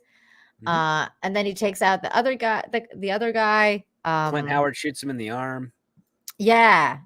Which was funny that the old dude was the one that got like shot, like got the shot off. Yeah. And then he was the guy that was like most afraid of him too. So finally we get to like basically the main showdown, which is Clint Howard has a rifle on his daughter. The guy has a gun on Cage, and he's basically saying like, "This is what's going to happen. You try to shoot me, your daughter dies in front of you.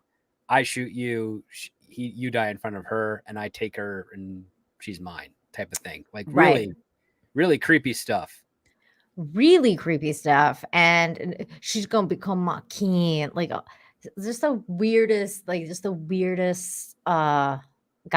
And like like, I'm glad that he chose what he chose, and he did it. It was so weird though, because I don't know, it was just that guy was just so, this whole scene was just, I was just like, oh my God, just shoot him already. What a fucking piece of shit this guy is.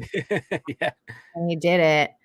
So of course he chose to shoot that guy, Howard. He shoots Clint Howard, and then he takes 2 shots, I guess, in the stomach. That's a good scene. And yeah, like the bad guy is like, "Oh my God, I killed Colton Briggs. I did it." Yeah. And he was like really happy. He was so happy. He's like, "I killed him. I did it." And then the little girl picks up the pistol and gets him. Boom. Gets him. And and then you have this beautiful scene between Cage and his daughter, where he's like, the dead have been taken care of. Everything I have is here. And you find out that inside the watch is a picture of her mom, and the daughter is now like in tears. She's made emotional connections with everything. And this was the scene that Scott was like, "This one got me, man." Meanwhile, I was like dead inside. Like I didn't feel anything, but that's because I hadn't made the connection to the watch the way you guys did. I was like, "What?" Okay, so he had a picture of Must the be a wife. masculine thing. Okay, like, sure, I guess. Like, I just don't think, like, I think it's because I have a little bit of less faith in psychopathic/sociopathic people. I think that they're not very redeemable. So, and this movie was trying to say that they kind of are, and I was like, I don't know about that. Like, I don't know I about don't redeemable, but probably more human than you'd give them credit for. see. I don't know about that. I think they're like, Because this is a very human response. Like, she's not faking, she's not pretending, no, and neither is he at this point. It's like they've met their feelings. They've met with their feelings. They recognize them. They understand them. They're having them, and it's with each other, and it's a very touching thing yeah, because he does say that, like, at the very end, like, that he loves his daughter, and then she returns it back, and then you have the marshal comes in to try and clean things up, and yeah, she's super thrilled that the marshal is going to let her father be buried as a hero and as a hero. not a criminal. Yeah, and she finally cries, which was like, I mean, I will say this, like, my husband called this movie, like, scene by scene as it was happening, and I was like, "I hate you," because he, like, basically called it from, like, the first minute. He's like, "I bet he's gonna die in the end, she's gonna cry," and I was like, "Oh my god, just stop," and this is Oh no, exactly it what was happened. very obvious. It was so obvious. It wasn't the point of the story. The point was, like, how is this The young woman journey. going to get there? Yeah. Yeah, it's the How are they going to journey. make that connection? And they did. It was not bad. They did really well. There was one scene though that I laughed at while he was dying. And I know that makes me sound like a real psychopath, but there was like a bad acting moment, not like I think it was unintentional, but they caught Nick Cage's face. There was like this very brief moment where he's dead, like he's like a corpse, but he's clearly glaring, like he's going like this because I think like the sun was in his eyes or something. So he's going like, and I was like, dude, like that is not a good shot. Like they should not, they should have cut that part out because he just like, corpses don't have expression. You know what I mean? Mm-hmm. And they had they literally he had the expression of like he's just like he was like, well, like he's cringing. And I was like, that is so bad. Like they should have It's like like not done he that. landed on his keys and he's still Yeah. wincing from the pain. It was like that moment before the stream where Scott like oh, I don't know if you were there, but Scott stepped on a Lego before we went live. Oh yeah, I saw that. Yeah, it was literally like that. I was like, oh my God. And oh, the other part that I was laughing about was this part here because this Mexican girl was standing like behind her the whole time. Oh yeah, she didn't know what to do.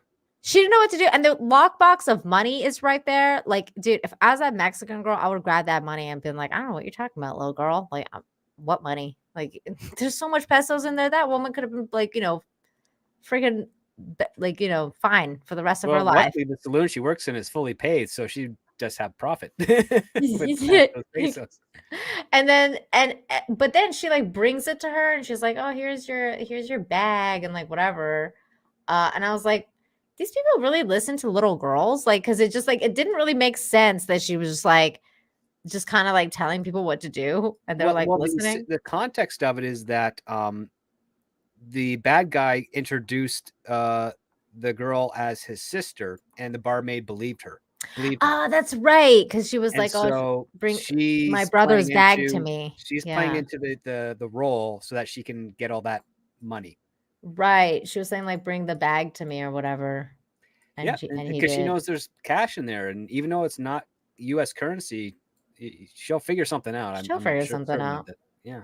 Yeah, there was this one scene. I can't even pinpoint the scene right now. I'm like, where's that scene where he was making that freaking face? Because it was so funny. I was like, why is he making a face? Like, the director should have said cut. Like, you know what I mean? Yeah.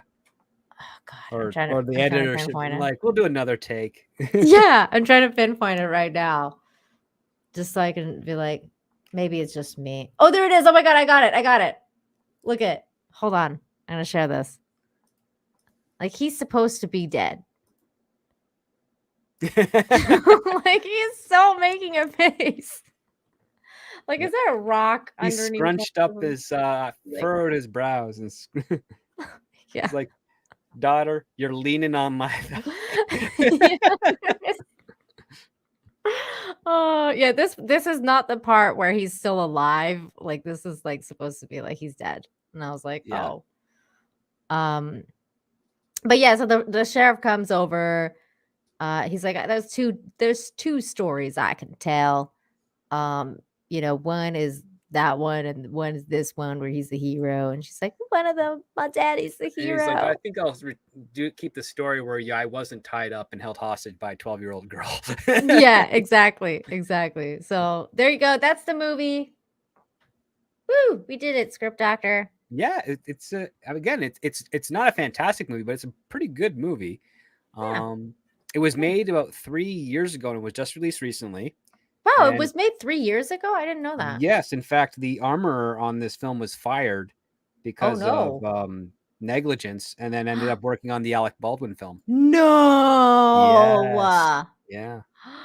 Are you serious? Very serious. Dude, this is information you should share at the start of the stream. Oh, I wanted your reaction on camera. Holy shit, that's crazy. I didn't know that. And Theo, yes, this is the same Script Doctor from Midnight's Edge. Yeah, I guessed over there whenever I'm available to it. Yeah. But yeah, oh my god, that's so crazy. Can you imagine they hadn't fired? Wait, did they fire her like after this movie? They fired her during the production of this film and got someone else.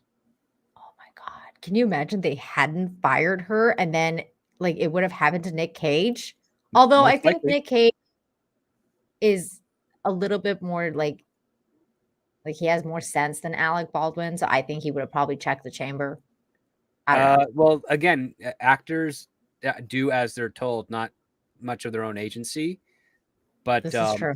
Again, it comes down to this movie had a better first assistant director and production. So if any sort of gun was present on set, everybody that would be in its vicinity would have to observe the mechanics of the gun and if it was loaded with a blank or not in order for it to go in. Like, that's standard procedure. Everybody has to see it. And if Nick Cage were to be participating in that and then grab the gun or take the gun from the armor, go to his mark, and then if he were to like open up the chamber and spin it and then put it back, the gun would have been taken from him and they would have to do this process all over again. Wow. They don't do that. That is how again, the safety protocols with regards to weapons on set are so strict, and when they're followed, they never have an incident. There are 6 that I can recall on total record over 120 years where people have died with either swords or guns, and it's all because they didn't follow the safety procedures. That's freaking crazy. Hey, check it out. I'm like the little girl. I got the gun. Woo! Yeah. Do you see what I mean? Because I'm matching. Anyways. Okay, Script Doctor, this was a great review. All in all, do you recommend people to watch it? I do, because I think it was pretty good. I think it's a nice palate cleanser to some of the other stuff out there. It's I don't think a whole lot of people are going to be finding this movie in comparison to some of the tentpole things. So please seek it out, give it a watch. I don't think you'll be disappointed. Yeah, it's definitely not like the best movie ever. But it was really pretty good. Like, again, classic Western, good themes. Follow storyline, interesting daddy character. Daughter. Yeah, good dialogue. Had pretty good, like, humorous moments, funny moments. Yeah, and then you had the payoff. Why not? It's better than a lot of other shit out there right now. We're seeing an interesting take on a strong female lead in the daughter, and her strength doesn't come from muscle; it comes from her wits and her drive, and she fails with that rifle. Like in the background here on this stream, when she's holding that rifle, she doesn't hit what she wants to hit. She can't do it. But a pistol has a little bit less kick, I guess, for her, and that's what she wanted to practice with. And it is smaller. Yeah. We got a hint of that. She's a little better with that. Well, there we go. Great stuff. Thank you, as always, Script Doctor, and thank you everybody in the chat for hanging out with us, and thank you to Scott, Sporking News Podcast, for being here today. This was a really fun conversation, and I ended up liking the movie more than I did when I finished it, because of this conversation. So yeah, awesome. Definitely recommend. And Script Doctor, what do you got going on next? Well, I did drop a snippet of a video on my Patreon, on my YouTube channel, as a short. for those of you that are fans of Taylor Sheridan, the writer of Yellowstone and 1923 and Tulsa King, I recently got handed his pilot for another show called The Lioness. Ooh. It's a CIA thriller. And so I'll be reviewing that on my Patreon in the next few days. So if you are not a member, please sign up, and you'll be able to read my review of that and hopefully get excited for when it premieres later this year. Perfect. That's awesome. And as for me, I think I'm gonna be on Minute's Edge tomorrow for Toxic Fam. And Real BBC Tuesday. I just set up my gaming stuff, so I'll be gaming at some point during the week.